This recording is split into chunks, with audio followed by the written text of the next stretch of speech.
Le miracle, c'est aussi de croire que tout est possible avec le Seigneur Jésus-Christ.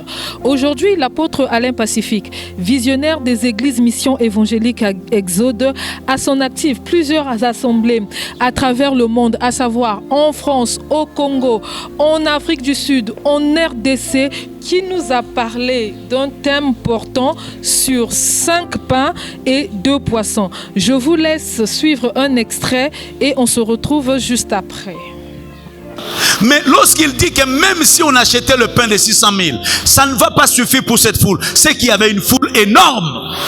La Bible parle de 5 000. Or, chez les Juifs, on comptait les hommes sans compter les femmes et les enfants. Alors, lorsqu'on parle de 5 000, et vous savez, dans tout rassemblement, il y a toujours plus de femmes que des hommes. Ok. C'est-à-dire que c'était une foule de plus de 12 000 personnes.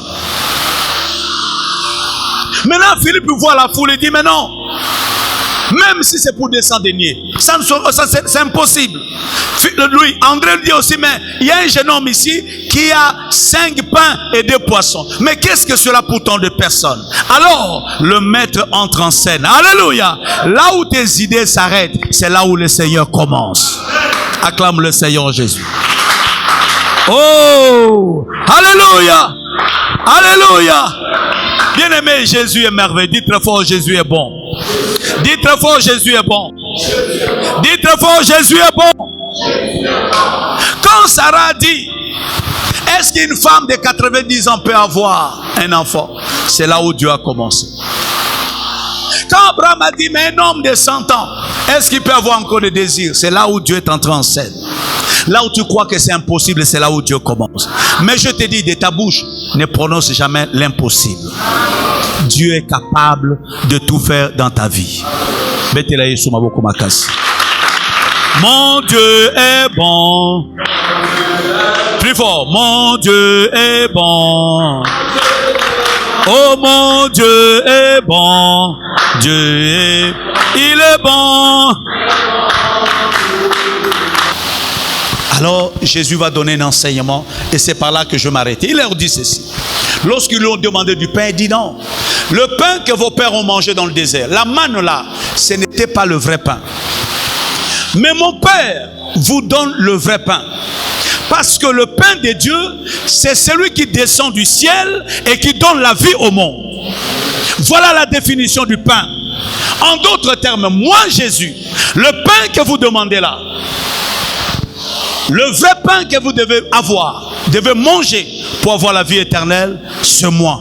Mangez-moi, buvez mon sang, parce que ma chair, c'est ça le pain. Mon sang, c'est ça le breuvage. Si vous me mangez, vous avez la vie éternelle. Aïe, aïe, aïe, aïe, aïe. Ils se sont fâchés. Frère, toute prédication dans l'église n'est pas faite pour faire plaisir aux gens. Il y a des prédications qui chassent les gens. Mais elle vient de Dieu. Mais ceux qui ne sont pas destinés à la vie éternelle seront scandalisés et ils vont interpréter ça à leur manière. Les gens ont dit non, lui nous propose sa chair et son sang. Oh, en réalité, il parlait d'autre chose. Alléluia. Ils ont dit non, nous n'allons plus supporter ça. Alors Jésus se retourne vers le disciple. Le disciple lui dit, Seigneur, cette parole est dure, mais qui peut l'écouter? Il dit non. Cette parole que je vous ai donnée là, elle est esprit et vie. Le pain, ce n'est pas ce qu'ils cherchent à manger. Le pain, ce n'est pas ce que leurs pères ont mangé. Mais le pain, le vrai, c'est moi. Frères et sœurs, c'est Jésus qui donne la vie au monde. Nous avons des philosophies. Nous avons des théories. Nous avons des sciences. Mais aucune d'entre elles ne donnera la vie au monde. Nous avons des religions. Mais ça ne donne pas la vie. Mais le seul qui donne la vie, c'est Jésus-Christ de Nazareth. Vous le recevez comme Seigneur et Sauveur, et il est l'antidote du poison appelé péché. Dès qu'il rentre en toi, le péché va fuir par l'autre porte. Lui rentre par cette porte, le péché sort par derrière. Oh, alléluia. Quand vous dites à quelqu'un, ne pêche pas, frère, il va pécher. Même si tu lui dis, l'enfer est là, il va pécher, mais en regardant quand même l'enfer de loin. Mais dès que Jésus rentre en lui, lorsqu'il a l'expérience du salut, c'est lui-même qui va refuser le péché. J'espère que cela vous a plu. Nous nous retrouvons donc dimanche prochain pour un autre numéro de ce résumé de culte.